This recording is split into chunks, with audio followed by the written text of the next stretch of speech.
Ir ką tik eteriui parengtas reportažas apie rinkimų skandalą Šilutėje. Vos prasidėjus išankstiniam balsavimui demaskuota organizuota gauja perkanti rinkėjų balsus. Liudininkai teigia, jog balsuojantiems už tvarkiečius ir Kęstą Komskį siūlyta net iki 50 litų. Vos prasidėjęs išankstinis balsavimas rinkimuose į Seimą Šilutės rajone vyksta papirkinėjant rinkėjus. Organizuota grupuotė įtariama žmonių vežimo automobiliais į Šilutės savivaldybę, kur už 20, 30 ar 50 litų žmonės balsuoja už tam tikrą kandidatą. Name, kur galimai vyko paperkamų balsuotojų registracija ir pinigų išmokėjimas, TV3 žinios ant stalų užfiksavo lapelius su Tvarkos ir Teisingumo partijos nario, parlamentaro Kęsto Komskio pavardėmis ir nurodymais, kaip pažymėti jo pavardę balsavimo biuletenyje. Taip pat rinkėjų vardai, pavardės. Beje, į Seimą vėl norinčio patekti parlamentaro brolis Virginijus Komskis yra Pagėgių miesto meras.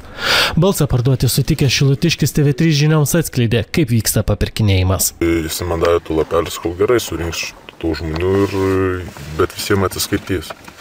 Kaip surinksi, kad būtų ant mašinos, iškart sako, galim važiuoti į ankstesnius balsavimus į savo valdybę ir prabalsuoti. Po balsavimo pinigus atiduoda.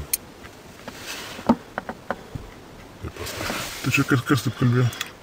Pats Kušys, tas ne Kušys, o Komskis. Pats taip man pasakė. Įvykiais Šilutėje jau domisi ir policija. Pareigūnai praneša užfiksavę, kaip vienas pilietis atvyko į balsavimo vietą su iš anksto pažymėtų biuletenio pavyzdžiu.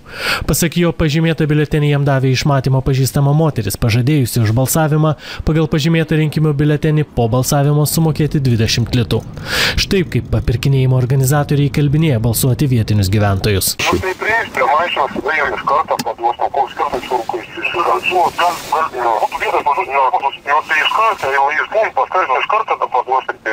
Nu tai gerai, tai aš taip ir pasakau, iškart pinigus gauni ir viskas. Taip, bet prabalsuoti jis tikrai gaus. Nu tai prabalsuos, nu tai už ką pinigus gauna. Nu ir iškart paduodam, čia nėra problemų.